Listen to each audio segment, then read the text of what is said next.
ഹരി ഓം. എല്ലാവർക്കും നമസ്കാരം. പതഞ്ജലി മഹർഷിയുടെ യോഗ ദർശനത്തിൽ ഇപ്രകാരം പറയുന്നുണ്ട്: പ്രകാശക്രിയാസ്ഥിതിശീലം ഭൂതേന്ദ്രിയാത്മകം ഭോഗാപവർഗാർത്ഥം ദൃശ്യം. ഈ വാക്ക് നമ്മൾ പരിചയപ്പെടണം. ദൃശ്യം എന്നുള്ള വാക്ക്. ദൃശ്യം എന്ന് പറഞ്ഞാൽ ഈ പ്രപഞ്ചമാണ്, ഈ ലോകമാണ്. ഈ ലോകം ത്രിഗുണാത്മികമാണ്: സത്വം, രജസ്, തമസ്. പ്രകാശം എന്ന് പറയുന്നത് സത്വഗുണവും അതിൻ്റെ ധർമ്മവും, ക്രിയ എന്നത് രജോ ഗുണവും, സ്ഥിതി എന്നത് തമോ ഗുണത്തിൻ്റെയും ലക്ഷണങ്ങളാണ്. ഈ മൂന്ന് ലക്ഷണങ്ങളോട് കൂടിയ, അതായത് പ്രകാശക്രിയാസ്ഥിതിശീലം എന്ന് ഉള്ള ഈ മൂന്ന് ഗുണങ്ങളോട് കൂടിയതാണ് ദൃശ്യം. കൂടാതെ ഭൂതേന്ദ്രിയാത്മകം, ഭൂതേന്ദ്രിയ ശീലമുണ്ട്.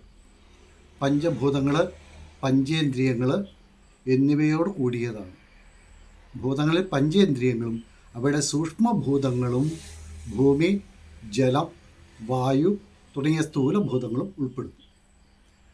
ഇപ്പം ഇന്ദ്രിയ കർമ്മങ്ങളുടെ കൂട്ടത്തിൽ ജ്ഞാനേന്ദ്രിയങ്ങളും കർമ്മേന്ദ്രിയങ്ങളും അന്ധകരണവും ഉൾപ്പെടുന്നു. ഇവയെല്ലാം ജീവാത്മാവിൽ നിന്ന് ഭിന്നവുമല്ല.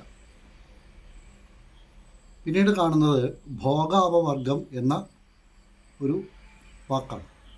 ഭോഗവും അപവർഗവും. ഇതിൻ്റെ അർത്ഥം, ഭോഗം നമുക്കറിയാം.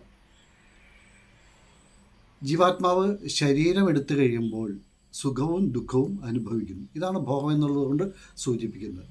അപവർഗം എന്നുള്ളതുകൊണ്ട് സൂചിപ്പിക്കുന്നത് മോക്ഷമാർഗത്തെയും കൂടിയാണ്.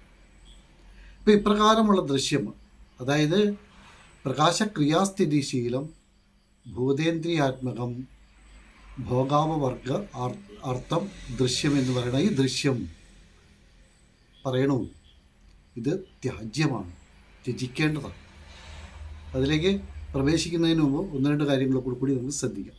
കടോപനിഷത്തിൽ വിഷയാന്തേഷു ഗോചരാൻ ആത്മേന്ദ്രിയ മനോയുക്തം ഭോക്തേത്യാഹുർമനീഷിണ.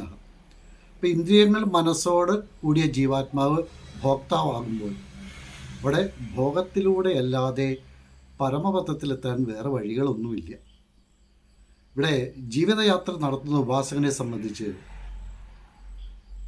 സത്യം നാം ഒരിക്കലും മറന്ന്, അതായത് ലക്ഷ്യം നാം ഒരിക്കലും മറന്ന് വഴിയിൽ അഭിരമിച്ചുകൂടാ. കാരണം പാതയങ്ങളിൽ, വിഷയങ്ങളിൽ അഭിരമിച്ചുകൂടാ. അതേസമയം ഈ വഴി മുഴുവൻ താണ്ടാതെ ലക്ഷ്യത്തിലേക്ക് എത്താനും കഴിയില്ല. അപ്പോൾ പതികിന് വേണ്ട പാധേയങ്ങൾ അത് വിഷയങ്ങളാണ്. അത് പാതയോരത്തും തന്നെയാണ് കിട്ടുക. അത് അനാസക്തിയോടെ കഴിക്കാനുള്ളതാണ്. പറയുകയാണ്, വേദം പറയാണ്, തെങ്തേന ഭുഞ്ചീത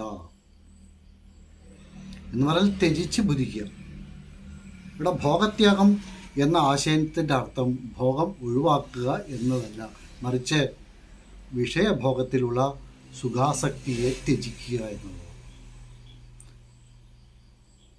ശ്രീനാരായണ ഗുരുദേവൻ്റെ ശിവപ്രസാദ പഞ്ചകത്തിൽ പറയുന്ന ഈ ഒരു ശ്ലോകവും കൂടി ഉദ്ധരിക്കാതെ ഇത് പൂർത്തിയാക്കില്ല. കാരണം അതിൽ പറയുന്നു, പിടിപെട്ടു പുരണ്ടു മറിഞ്ഞു പിണക്കുടിയിൽ കുടികൊണ്ടു ഗുണങ്ങളോടും കുടികൊണ്ടു കുടിക്കുമരും കുടിനീരടി തട്ടി അകത്തു നിറഞ്ഞിരുന്നി.